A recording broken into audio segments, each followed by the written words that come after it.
Bonjour. Pour ce cours de physique de l'année 2020-2021, vous avez plusieurs sources d'informations. Bien entendu, il y a l'université virtuelle, mais nous avons aussi créé un groupe Facebook qui s'appelle Mai de plus Dante 2020-2021, ainsi qu'une chaîne YouTube dont vous voyez le nom indiqué en dessous. Vous avez aussi accès à ma page personnelle. Et enfin, vous pouvez utiliser un livre, mais sans contrainte évidemment, le Kane. De plus, si vous n'avez pas encore votre numéro de matricule, vous avez des identifiants généralistes qui vous permettent de vous connecter à l'université virtuelle.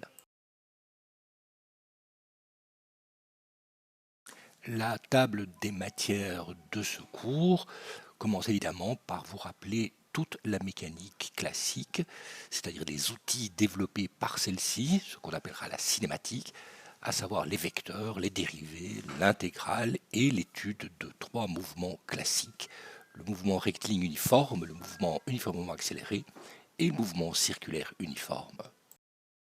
Ensuite, nous passerons à l'étude de ce qu'on appelle la dynamique, là aussi avec l'ensemble de ces outils mathématiques, avec la notion fondamentale de la force, les différentes lois de conservation, à savoir la quantité de mouvement, le moment angulaire et l'énergie cinétique, ainsi que le travail des forces.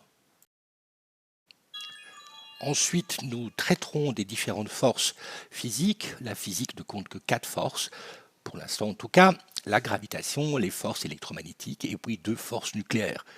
Nous étudierons donc et la gravitation et les forces électromagnétiques, laissant pour plus tard les forces nucléaires.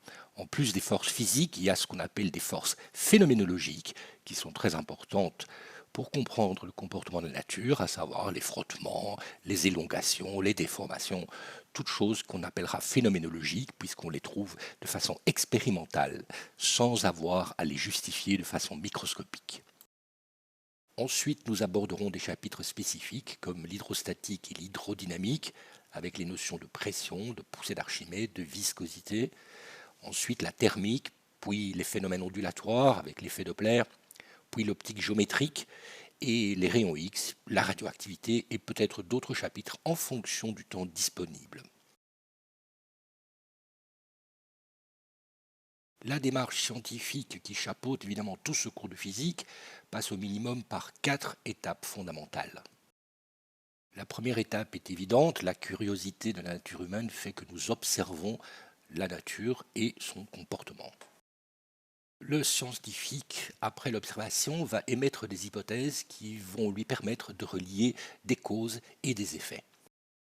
Ce qui distingue le plus la démarche rationnelle scientifique d'autres types de démarches, c'est le concept de mesure.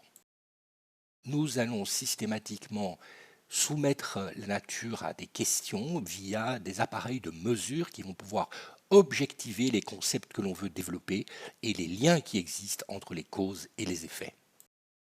Ensuite, nous allons construire des conclusions qui vont lier les causes aux effets. Ce sont les lois physiques. Les mesures vont nous fournir des nombres, tant sur les causes que sur les effets, et les lois vont mettre le lien mathématique entre les causes et les effets.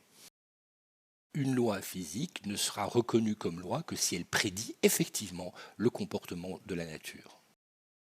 Étant donné que nous mesurons, les appareils de mesure nous donnent des nombres et forcément le langage qui va être utilisé, ce seront les mathématiques qui permettront de calculer les valeurs des effets lorsqu'on a mesuré les valeurs des causes.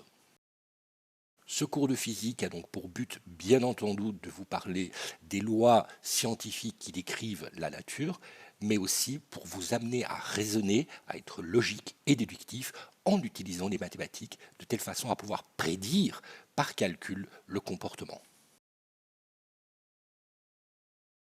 Les difficultés classiques que rencontrent nos étudiants sont donc liées à cette capacité de raisonner. Pour cela, il faudra comprendre un énoncé, un problème, c'est-à-dire traduire du texte français vers des concepts physiques qui se trouvent dans ce texte. Utiliser ensuite le langage mathématique pour formuler le problème, manipuler bien entendu les expressions mathématiques, et puis une fois que vous avez résolu le problème, revenir au langage courant pour expliquer comment va être le comportement. Voici par exemple 3 petits problèmes. Premier problème, quel angle forment les aiguilles d'une montre à 7h38? Effectivement, dans une montre, vous avez une grande aiguille et une petite aiguille. La petite indique les heures, la grande indique les minutes. Il y a donc un angle entre ces deux aiguilles. On vous demande quel est l'angle à une heure précise. Le problème consistera donc à traduire cette phrase française en concept physique, d'écrire les mathématiques associées et de résoudre le problème. Il y aura compréhension de ce problème si vous êtes capable de résoudre cette question, par exemple, pour n'importe quelle heure, pas uniquement pour 7h38. Deuxième problème, un peu plus long, il s'agit d'un homme qui remplit deux bidons qui n'ont pas le même volume, avec deux tuyaux, et ces deux tuyaux ne débitent pas la même quantité de litres par minute. Le premier débite 2,9 litres par minute, le deuxième 8,7 litres par minute. Lorsque le petit bidon est à moitié plein, on permute les deux tuyaux. Et on continue à remplir les deux bidons qui sont remplis tous les deux au même instant. On vous demande de déterminer le volume du grand bidon en sachant que le volume du petit bidon est de 12,6 litres. Ici encore, l'idée est de puiser dans ce texte écrit en français les différents concepts et d'utiliser les concepts physiques qui permettront de passer de ce texte aux équations mathématiques. Dernier petit problème, il s'agit de deux cyclistes, Kathleen et Josh, qui roulent l'un vers l'autre. Ils sont séparés de 40 km. Ils ne roulent pas avec la même vitesse.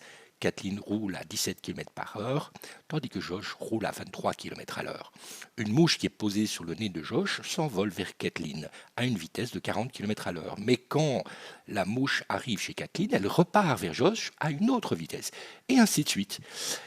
On vous demande de déterminer la distance totale parcourue par la mouche jusqu'à ce que ces deux cyclistes se rencontrent.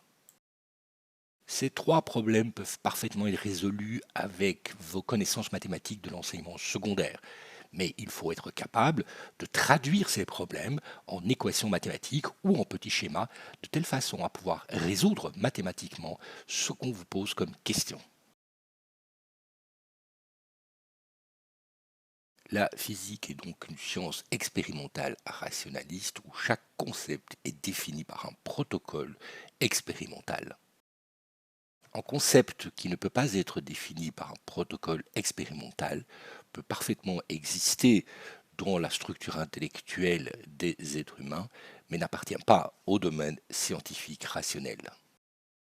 En science, il n'y a que 7 unités de mesure, toutes définies de façon expérimentale et reconnues sur le plan international. On appelle ça le système international des mesures.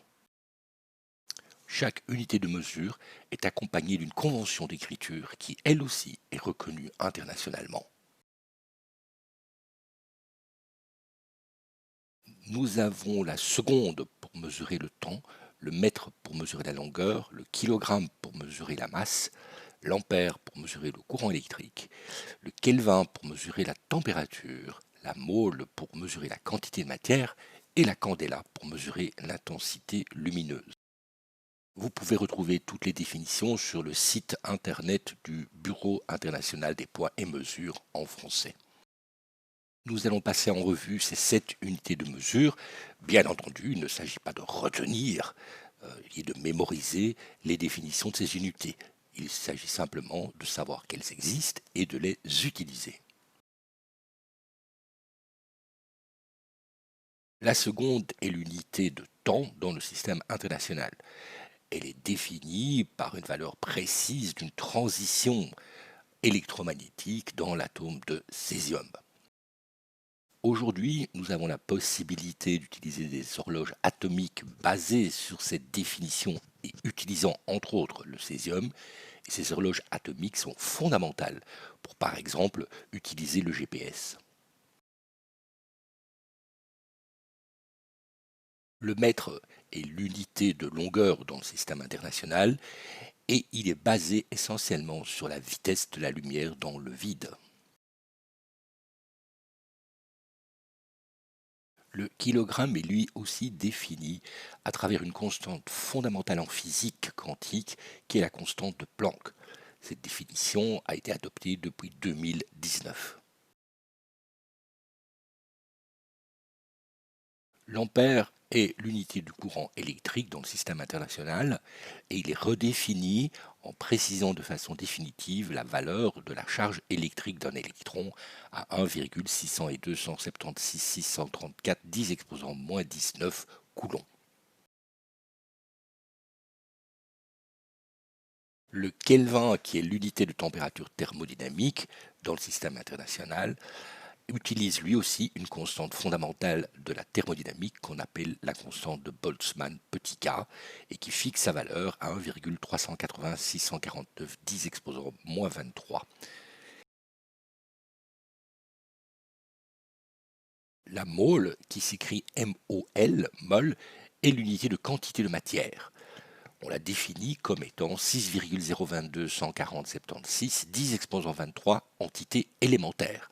On peut donc parler d'une mole d'atomes, mais aussi d'une mole d'électrons. Ce nombre 6,022, etc., 10 exposant 23, s'appelle aussi le nombre d'Avogadro.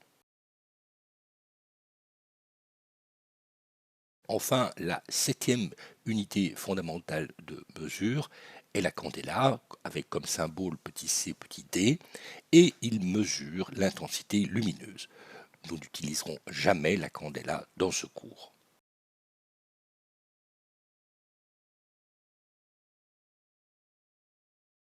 À côté de ces 7 unités fondamentales, les sciences utilisent aussi des unités dérivées. Par convention, on donne des noms à des combinaisons des unités fondamentales. Par exemple, un mètre fois un kilogramme fois des secondes exposant moins 2, ce peut s'appeler des newtons et sera noté grand N et sera l'unité de la force, par exemple. Même chose pour le pascal, qui est l'unité de la pression. Eh bien, on peut utiliser le symbole P majuscule petit a pour parler de pascal, pour désigner simplement des kilogrammes fois des secondes moins 2 fois des mètres à la puissance moins 1. Le tableau ici regroupe les principales unités dérivées que nous utiliserons dans ce cours.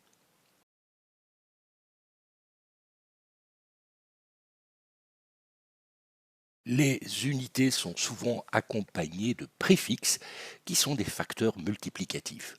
Pour eux aussi, nous avons des conventions internationales. Par exemple, un millikilogramme s'écrira petit m kg et veut simplement représenter la valeur 10-3 kg.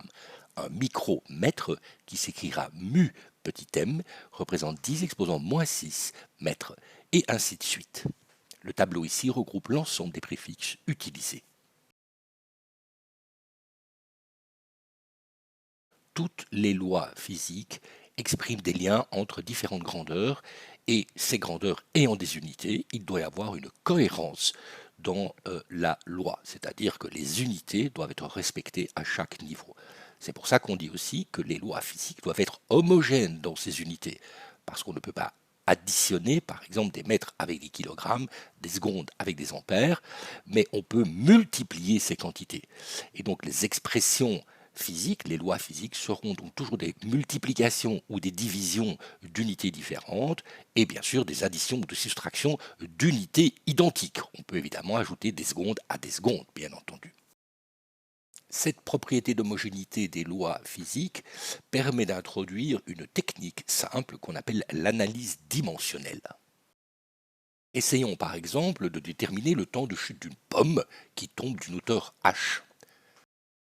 Quels seraient les paramètres qui interviendraient dans ce temps de chute? Je peux supposer que la masse de la pomme, petit m, qui s'exprime en kilogrammes, apparaît dans le temps de chute. Je peux supposer que la hauteur, grand H, apparaît dans ce temps de chute. Et je peux évidemment supposer aussi que l'accélération due à la gravitation petit g, que vous avez étudié dans l'enseignement secondaire, apparaît dans cette équation.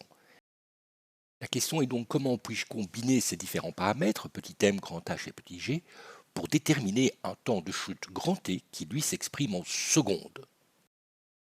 En ne s'intéressant qu'aux unités et en cherchant des secondes, je vois que la hauteur grand H divisé par petit g correspond à des mètres divisés par des mètres par seconde carrée, et donc ce rapport a comme unité des secondes carrées. Si je prends la racine carrée de h divisé par g, j'ai bien des secondes. En conséquence, avec les trois paramètres qui sont là, seuls deux peuvent être combinés pour obtenir des secondes. Et donc le temps de chute, par simple analyse dimensionnelle, sera proportionnel à la racine carrée de h sur petit g. Appliquons encore une fois cette technique d'analyse dimensionnelle en essayant de déterminer le temps de rotation d'une planète autour du Soleil. La rotation d'une planète autour du Soleil est engendrée par la force de Newton de gravitation. Elle s'exprime en disant que la force F est égale à la constante grand G fois le produit des masses m1 fois m2 divisé par la distance au carré. Nous reviendrons sur cette force au cours de cette première année. Mais nous pouvons déterminer, simplement par analyse dimensionnelle, les unités de cette constante grand G. Nous pouvons exprimer grand G en termes de F. Nous avons grand G et R carré, la distance au carré entre les deux planètes, fois la force divisée par le produit des masses. Ce qui veut dire, si j'injecte les unités de la distance R, ce sont des mètres, donc ce sont des mètres au carré, fois l'unité de la force, qui est des kilogrammes fois des mètres fois des secondes à la puissance moins 2, divisé par le produit des masses, c'est-à-dire des kilogrammes au carré. Donc grand G a comme unité des kilogrammes à la puissance moins 1, des mètres cubes et des secondes à la puissance moins 2. Nous cherchons le temps de rotation d'une planète autour du Soleil, c'est-à-dire une quantité qui se mesure en secondes. Si je fais le produit de la masse par grand G, eh bien des kilogrammes fois des kilogrammes à la puissance moins 1 disparaissent et il me reste donc des mètres cubes fois des secondes à la puissance moins 2. Si je divise par la distance au cube, je divise donc par des mètres cubes et il me reste des secondes à la puissance moins 2. Et donc si je prends la racine carrée de l'inverse de mg sur r cube, c'est-à-dire la racine carrée de r cube sur m fois g, j'obtiens bien une quantité qui sont des secondes. J'obtiens donc par simple analyse dimensionnelle la période de rotation d'une planète autour du Soleil comme étant proportionnelle à la racine carrée du cube de la distance de cette planète au Soleil. Bien entendu, cette analyse a des limites puisque par exemple la masse qui apparaît là peut être la masse du Soleil ou la masse de la planète ou une combinaison quelconque.